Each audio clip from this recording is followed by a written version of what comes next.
Welcome friends. इस video में 66वां BPSC के लिए प्रैक्टिस सेट डिस्कस करेंगे। ये प्रैक्टिस सेट नंबर 2 है और इसमें टोटल 50 क्वेश्चन होंगे। कितने? 50 क्वेश्चन होंगे। इसका पहले प्रैक्टिस सेट नंबर 1 अपलोड हो गया है जिसमें 150 क्वेश्चन है। जो नहीं देखे जाकर देख लीजिएगा, प्लेलिस्ट में आपको वीडियो मिल जाएगा। तो आइए देखते हैं पहला क्वेश्चन। स्वर्णिम त्रिकोण का तात्पर्य है। इसका तात्पर्य क्या है कि थाईलैंड, म्यांमार एवं लाओस के नशीले पदार्थों का उत्पादन करने वाले क्षेत्र से। तो बी इसका राइट आंसर हो जाएगा। और आपको याद रखना है कि अफ़गानिस्तान, ईरान और पाकिस्तान अफ़ीम का एक बड़ा उत्पादक है, जिसमें टोटल अफ़ीम का 90% उत्पादन अकेले अफ़गानिस्तान करता है। ठीक है, अकेले अफ़गानिस्तान करता है। नेक्स्ट क्वेश्चन है कि दक्षिण गंगोत्री स्थित है। कहाँ स्थित है? तो आपको याद रखना है जो दक्षिण गंगोत्री है यह स्थित है आपके अंटार्कटिका में। कहाँ पर? अंटार्कटिका में स्थित है। ठीक है, अंटार्कटिका में स्थित है। और दक्षिण गंगोत्री है क्या? तो आपको याद रखना है भारत का प्रथम ध्रुवीय शोध केंद्र है।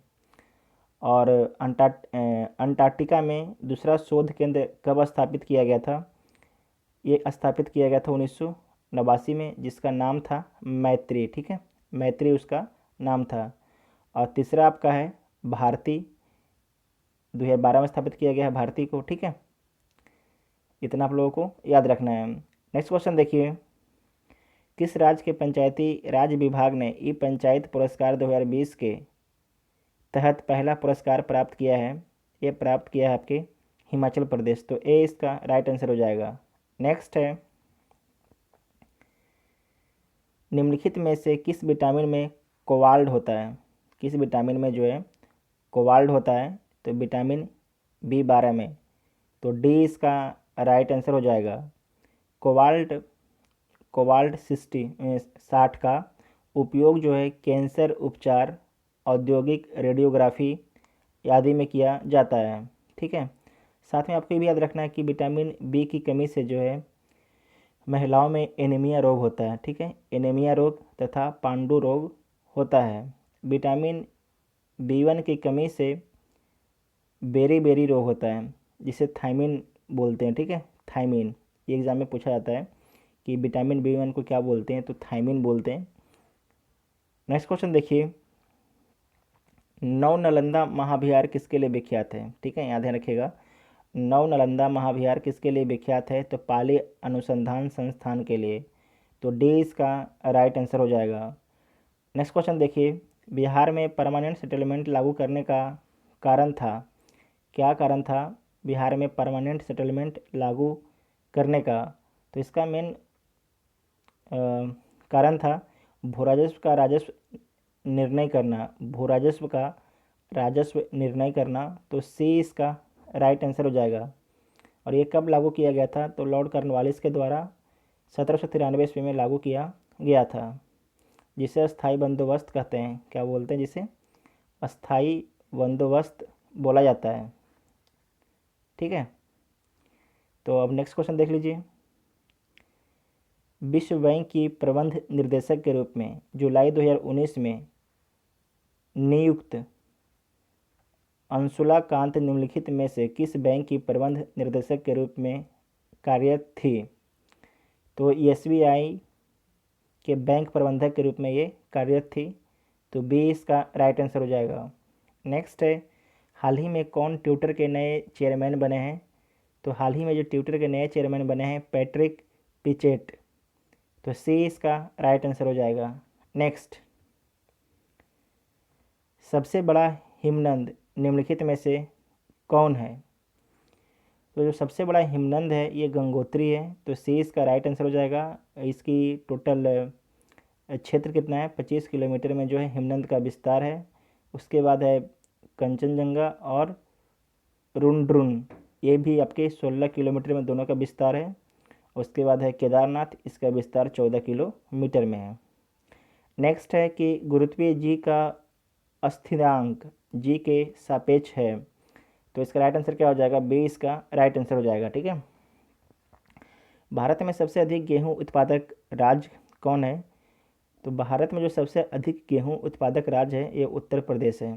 ठीक है। और सेकेंड में कौन आता है? सेकेंड में है मध्य प्रदेश। अगर पूछ देगा ही कि कम क्षेत्र फल में सबसे अधिक गेहूं उत्पादन कौन राज्य करता है, तो इसमें आपके पंजाब हो जाएगा, ठीक है।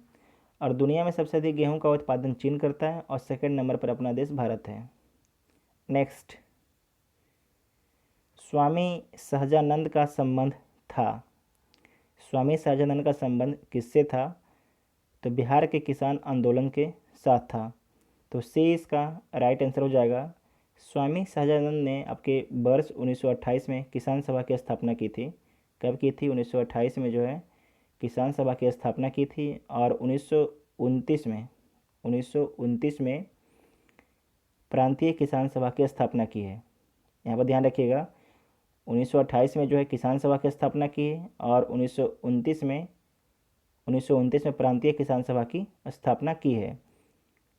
इतना आप लोगों को याद रखना है। साथ में भी याद रखिएगा कि 1936 में जो है लखनऊ में अखिल भारतीय किसान सभा की स्थापना किए थे स्वामी सहजानंद ने 1936 में, ठीक है। इतना आप लोगों को याद रखना है।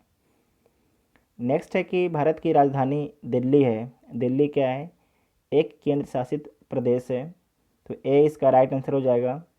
लेकिन यहाँ पर विधानसभा है, ठीक है। यहाँ पर विधानसभा है। वर्तमान में जिसके सीएम है अरविंद केजरीवाल। यहाँ पर विधानसभा में टोटल कितने सीट हैं? 70 सीट हैं। और लोकसभा में 7 सीट हैं। हाँ ठीक है, लोकसभा में 7 सीट हैं और विधानसभा में 70 सीट हैं। और ये आपके केंद्र शासित प्रदेश कब बना जिसमें विधानसभा भी रहेगी? ये आपके 69 संविधान संशोधन के तहत 1991 में, ठीक है। 69 संविधान संशोधन के तहत 1991 में। नेक्स्ट क्वेश्चन देखिए, आर्थिक नियोजन या इकोनॉमिक प्लानिंग विषय है। किसका विषय है? तो ये समवर्ती सूची का विषय है। तो सी इसका राइट आंसर हो जाएगा, ठीक है। सी इसका राइट आंसर हो जाएगा। नेक्स्ट क्वेश्चन है कि बिहार में शहरी आबादी कुल आबादी का कितना प्रतिशत है? तो कुल आबादी का 11.29% है। तो इसमें ऑप्शन में दिया नहीं गया है, तो इनमें से कोई नहीं, तो ई इसका राइट आंसर हो जाएगा, ठीक है। नेक्स्ट, जैसे जैसे अर्थव्यवस्था विकसित होती है राष्ट्रीय आय में तृतीय क्षेत्र का अंश क्या होता है? बढ़ता जाता है, ठीक है। जो तृतीय क्षेत्र है, जो सेवा क्षेत्र है, इसका जो अंश है वो क्या होता है? बढ़ता जाता है। तो ए इसका राइट आंसर हो जाएगा, ठीक है। ए इसका राइट आंसर हो जाएगा। नेक्स्ट, निम्नलिखित में से भारत की राष्ट्रीय आय का सबसे प्रमुख स्रोत है। निम्नलिखित में से भारत की राष्ट्रीय आय का सबसे प्रमुख स्रोत क्या है? तो सेवा क्षेत्र, ठीक है। सेवा क्षेत्र है। इसका जीडीपी में सबसे अधिक योगदान है वर्तमान में। जब भारत आज़ाद हुआ था उस समय जीडीपी में सबसे अधिक योगदान कृषि का था। 7 दिसंबर 1942 को श्री योगेंद्र शुक्ल कहाँ गिरफ्तार किए गए? तो आपको याद रखना है, ये एक आंदोलनकारी थे। तो इन्हें कहाँ से गिरफ्तार किया गया था? इन्हें गिरफ्तार किया गया था मुजफ्फरपुर से। तो इसमें ऑप्शन में नहीं है, तो इनमें से कोई नहीं। ई इसका राइट आंसर हो जाएगा। नेक्स्ट है, बिहार राज्य के चुनाव आयुक्त कौन है? वर्तमान में जो है बिहार राज्य के चुनाव आयुक्त कौन है? तो एस आर श्रीनिवास हैं। तो ए इसका राइट आंसर हो जाएगा। नेक्स्ट क्वेश्चन देखिए, 1 जुलाई 2019 को जल शक्ति अभियान शुरू किया गया। इस अभियान के संबंध में कौन सा कथन सही है? तो यह अभियान 1 जुलाई से 30 सितंबर 2019 तक मानसून के मौसम के दौरान नागरिक भागीदारी के माध्यम से संचालित होगा। तो ये सही है। द्वितीय चरण में यह अभियान 1 अक्टूबर से 30 नवंबर 2019 तक उत्तर पूर्व मानसून वाले राज्यों में संचालित होगा। ये भी सही है। अभियान के अंतर्गत पानी की कमी वाले जिले और ब्लॉकों पर ध्यान केंद्रित किया जाएगा। ये भी सही है। यह अभियान जल संरक्षण एवं जल सुरक्षा हेतु संचालित किया जा रहा है। ये भी सही है। सारे ऑप्शन सही हैं, तो इसका मतलब उपरोक्त सभी हो जाएगा, एक से अधिक।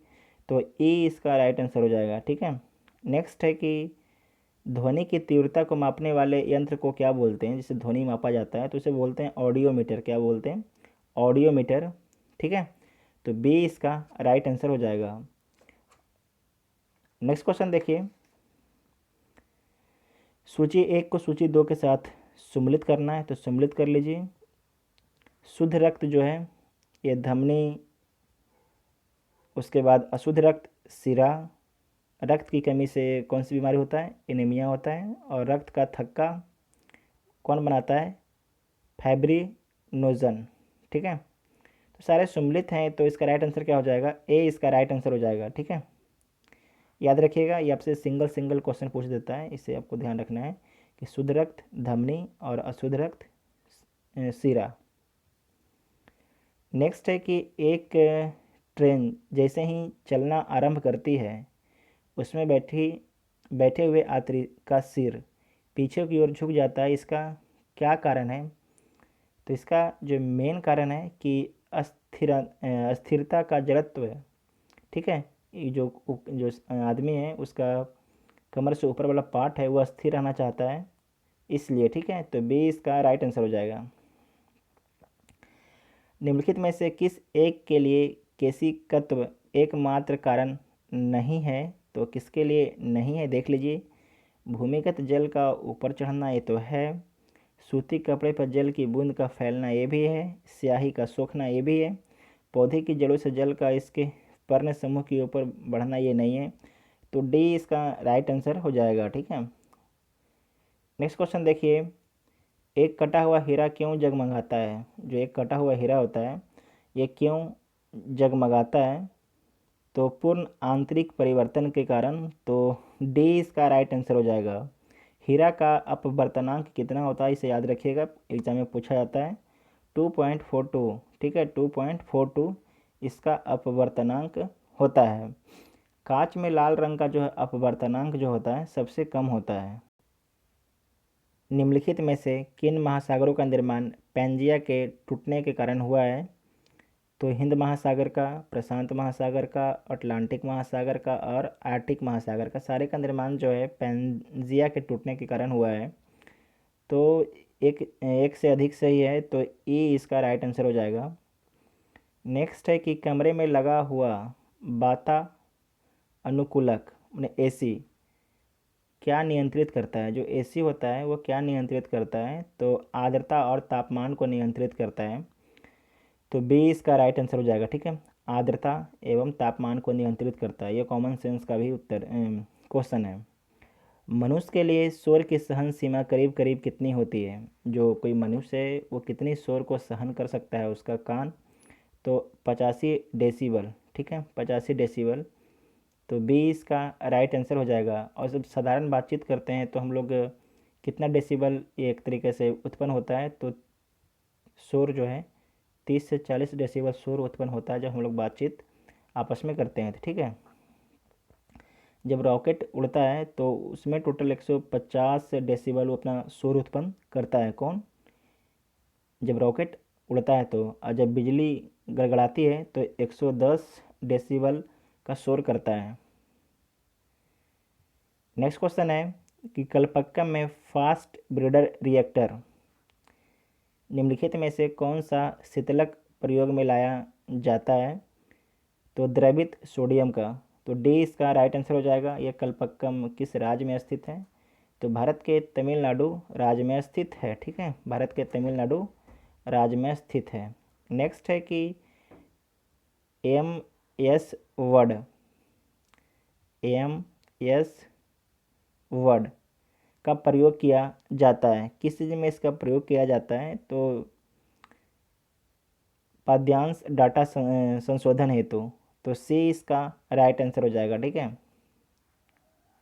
नेक्स्ट, ऑपरेशन पवन का संबंध निम्न में से किससे है?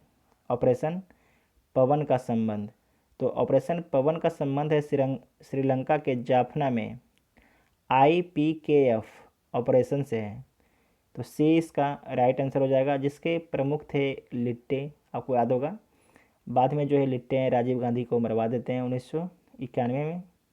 ठीक है, 1991 में राजीव गांधी की हत्या करवा देते हैं IPKF के प्रमुख। बाद में जो है जो IPKF के प्रमुख हैं इनकी भी हत्या कर दी जाती है करीब 2001 से 2010 के बीच में इनकी हत्या कर दी जाती है। ठीक है, इसे डेट देख लीजिएगा आप लोग, मैं कन्फर्म डेट नहीं हूँ। नेक्स्ट क्वेश्चन है कि निम्नलिखित वैज्ञानिकों में से कौन अपने बेटे के साथ भौतिकी के नोबेल पुरस्कार का सह विजेता है? तो कौन है? William Henry Bragg. तो ए इसका राइट आंसर हो जाएगा, ए इसका राइट आंसर हो जाएगा। अच्छा, जो ये नोबेल पुरस्कार दिया जाता है ये कब से दिया जाता है? 1901 ईस्वी से दिया जाता है। और अर्थशास्त्र नोबेल अवार्ड कब से दिया जाता है? ये दिया जाता है 1969 से। इसे याद रखिएगा, वेरी इंपॉर्टेंट है। नेक्स्ट है, निम्नलिखित में ब्रह्मांड में कौन सर्वाधिक पाया जाने वाला तत्व है? क्वेश्चन को ध्यान से पढ़िएगा, यहाँ पर बोल रहा है कि ब्रह्मांड में कौन सर्वाधिक पाए जाने वाला तत्व है? तो ब्रह्मांड में सर्वाधिक पाया जाता है हाइड्रोजन। कौन पाया जाता है? हाइड्रोजन। ठीक है, अगर पूछ देगा कि भूपर पट्टी पर सर्वाधिक पाया जाने वाला तत्व कौन है, तो हो जाएगा ऑक्सीजन। कौन हो जाएगा? ऑक्सीजन हो जाएगा। अगर पूछ देगा कि पृथ्वी के वायुमंडल में सर्वाधिक पाया जाने वाला तत्व कौन सा है, तो हो जाएगा नाइट्रोजन। ठीक है, तीनों समझ गए? ब्रह्मांड में बोलेगा तो हाइड्रोजन, अगर भूपर पट्टी पर बोलेगा तो ऑक्सीजन, अगर पृथ्वी के वायुमंडल में बोलेगा तो नाइट्रोजन। ये तीनों को याद रखिएगा, वेरी इंपॉर्टेंट है। नेक्स्ट है, निम्नलिखित में से कौन जीवाश्म ईंधन है?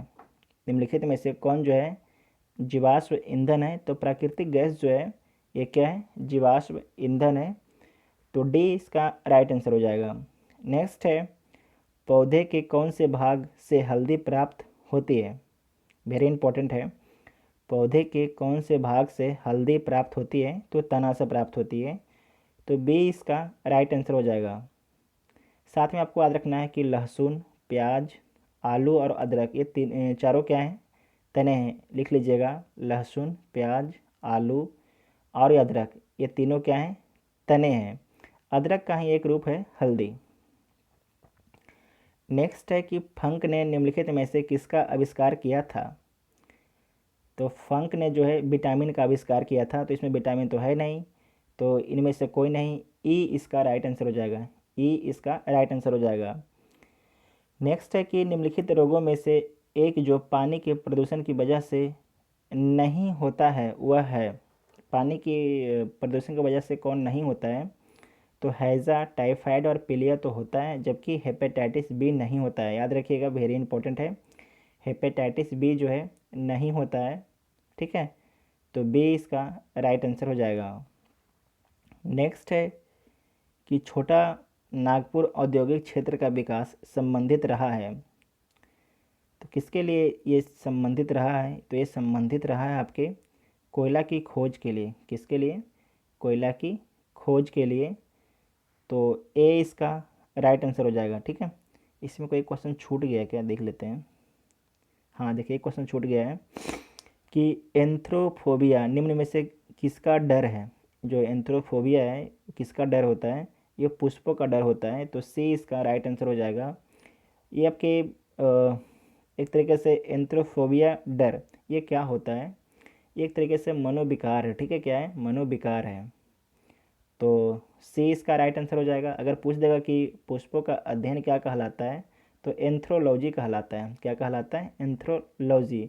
जिसको आग से भय लगता है उसे क्या बोलते हैं? उसे बोलते हैं पैरोफोबिया। क्या बोलते हैं? पैरोफोबिया। जिससे पानी से डर लगता है उसे बोलते हैं हाइड्रोफोबिया। ठीक है, नेक्स्ट क्वेश्चन देखिए। ये तो 39 तक देख लिए हम लोग। इसमें क्या था कि छोटा नागपुर औद्योगिक क्षेत्र का विकास संबंधित रहा है। किसके लिए रहा है? तो ये रहा है कोयले की खोज के लिए। ठीक है, जो नर्मदा बोल रहे हैं आपको, ये आपकी एक झारखंड में नदी है, उस नदी का नाम क्या है? अच्छा, उस नदी का नाम है दामोदर नदी बेसिन। दामोदर नदी, जो दामोदर नदी बेसिन है वहाँ पर बड़ी मात्रा में कोयला का उत्पादन किया जाता है। साथ में छोटा नागपुर औद्योगिक क्षेत्र को जो है भारत का रूर बोला जाता है। क्या बोला जाता है? भारत का रूर बोला जाता है। इसे आप लोग याद रखिएगा, वेरी इंपॉर्टेंट है। नेक्स्ट क्वेश्चन है कि निम्न में से कहाँ जल विद्युत गृह स्थित है? तो इसमें से आपके कहाँ पर जल विद्युत गृह स्थित है? तो कोयना में स्थित है। ठीक है, कोयना कहाँ पर है? आपके महाराष्ट्र में। तो डी इसका राइट आंसर हो जाएगा। ठीक है, डी इसका राइट आंसर हो जाएगा। नेक्स्ट क्वेश्चन देखिए। इंडियन ब्यूरो ऑफ माइंस का मुख्यालय अवस्थित है? तो ये कहाँ पर स्थित है? ये आपके नागपुर में स्थित है। और इसकी स्थापना कब की गई थी? तो इसकी स्थापना 1948 में की गई थी। कब की गई थी? 1948 में। नेक्स्ट क्वेश्चन है कि माउंट टिटलिस स्थित है? कहाँ पर स्थित है माउंट टिटलिस? तो आपके स्विट्ज़रलैंड में स्थित है। कहाँ पर स्थित है? स्विट्ज़रलैंड में। तो सी इसका राइट आंसर हो जाएगा। अच्छा, आपको ये पता है कि ब्लैक फॉरेस्ट कहाँ अवस्थित है? ब्लैक फॉरेस्ट ये भी पूछा जाता है, जर्मनी में स्थित है। कहाँ पर? और रॉकी कहाँ स्थित है? संयुक्त राज्य अमेरिका में। ठीक है। स्पेन और फ्रांस के मध्य कौन सा पर्वत सीमा बनाता है? वेरी इंपॉर्टेंट है। कौन सा पर्वत जो है सीमा बनाता है? तो पेरेनिज जो है स्पेन और फ्रांस के बीच सीमा बनाता है। तो ए इसका राइट आंसर हो जाएगा। जो ये आपके काकेस है, काकेस पर्वत, ये एशिया और यूरोप को अलग करता है, काकेस पर्वत। ठीक है। और उसके बाद है एक जूरा। ये जूरा पर्वत जो है फ्रांस और स्विट्ज़रलैंड के बीच सीमा बनाता है। फ्रांस और स्विट्ज़रलैंड के बीच में क्या करता है? सीमा बनाता है। नेक्स्ट है कि निम्नलिखित पर्वतों में से कौन सा इटली में अवस्थित है? इसमें से कौन सा इटली में अवस्थित है? इनमें से कोई नहीं है जो इटली में अवस्थित है। तो ई इसका राइट आंसर हो जाएगा। नेक्स्ट है कि समुद्र में घनत्व बढ़ता है, तो ऐसे में क्या होगा? क्या समुद्र में घनत्व बढ़ता है तो ऐसे में लवणता बढ़ती है तथा गहराई कम होती जाती है। तो डी इसका राइट आंसर हो जाएगा। ठीक है, डी इसका राइट आंसर हो जाएगा। नेक्स्ट क्वेश्चन है कि ग्रेट साल्ट झील कहाँ स्थित है? ग्रेट साल्ट झील कहाँ स्थित है? तो आपके यूएसए में स्थित है। कहाँ पर? यूएसए में। वेरी इंपॉर्टेंट है। तो सी इसका राइट आंसर हो जाएगा। और जो इसकी ग्रेट साल्ट इसका नाम है, इसकी लवणता कितनी है? तो इसकी लवणता है आपके टोटल 220% इसकी लवणता है। अगर आपसे एग्ज़ाम में पूछ देगा कि सबसे अधिक लवणता वाला झील कौन है, कौन झील सबसे अधिक लवणता वाला है, तो बॉन झील। ये कहाँ है? तो ये आपके तुर्की में स्थित है। इसकी लवणता है 330%। कितनी है? 330%। जो मृत सागर है ये इजराइल और जॉर्डन की सीमा पर स्थित है। इसकी लवणता कितनी है मृत सागर की? 240%। कितनी है? 240%। चिल्का झील जो है एशिया का सबसे बड़ा झील है, आपको याद रखना है। ये भारत में स्थित है। बेतार संचार पृथ्वी की सतह को निम्नांकित द्वारा परिवर्तित किया जाता है। तो किसके द्वारा जो है परिवर्तित कर दिया जाता है? तो आयन मंडल के द्वारा। तो बी इसका राइट आंसर हो जाएगा। आयन मंडल का विस्तार जो है 60 किलोमीटर से 640 किलोमीटर तक। कितने हैं? 640 किलोमीटर तक इसका विस्तार है। ठीक है। नेक्स्ट क्वेश्चन है कि कोनधारी वन नहीं पाए जाते हैं। तो कोनधारी वन कहाँ पर नहीं पाए जाते हैं? तो अमेजोनिया, मतलब कि अमेजन जो क्षेत्र है ना, जो अमेजन नदी है, वहाँ पर जो है कोनधारी वन नहीं पाया जाता है। तो वहाँ पर क्या पाया जाता है? जो अमेजन का क्षेत्र है वहाँ पर उष्णकटिबंधीय सदाबहार वन पाए जाते हैं। तो बी इसका राइट आंसर हो जाएगा। जबकि बाकी ये जो तीनों क्षेत्र हैं यहाँ पर आपके कोनधारी वन पाए जाते हैं। ये जो अमेजन का क्षेत्र है, ये अमेजोनिया का क्षेत्र, ये किस देश में स्थित है? तो ब्राज़ील में। ठीक है। नेक्स्ट है कि पॉडजोल क्या है? पॉडजोल क्या है? तो आपको याद रखना है, कोनधारी वन प्रदेशों में पाई जाने वाली मिट्टी है। तो डी इसका राइट आंसर हो जाएगा। नेक्स्ट है कि सौर मंडल का सबसे ठंडा ग्रह कौन है? तो जो सौर मंडल का सबसे ठंडा ग्रह है ये कौन है? नेपच्यून है। कौन है? नेपच्यून। तो सी इसका राइट आंसर हो जाएगा। सी इसका राइट आंसर हो जाएगा। कभी कभी आपसे एग्जाम में पूछा जाता है कि जो आपके क्षुद्र तारे हैं वो किसके किसके बीच में पाए जाते हैं? तो आपको याद रखना है मंगल और बृहस्पति के बीच में पाए जाते हैं। ये आपके एग्ज़ाम में पूछा हुआ सवाल है। तो इस वीडियो में हम लोग 85 क्वेश्चन डिस्कस करेंगे। बाकी जो बचा हुआ है आपको 100 क्वेश्चन वो अगले वीडियो में आएगा। ठीक है। Thank you.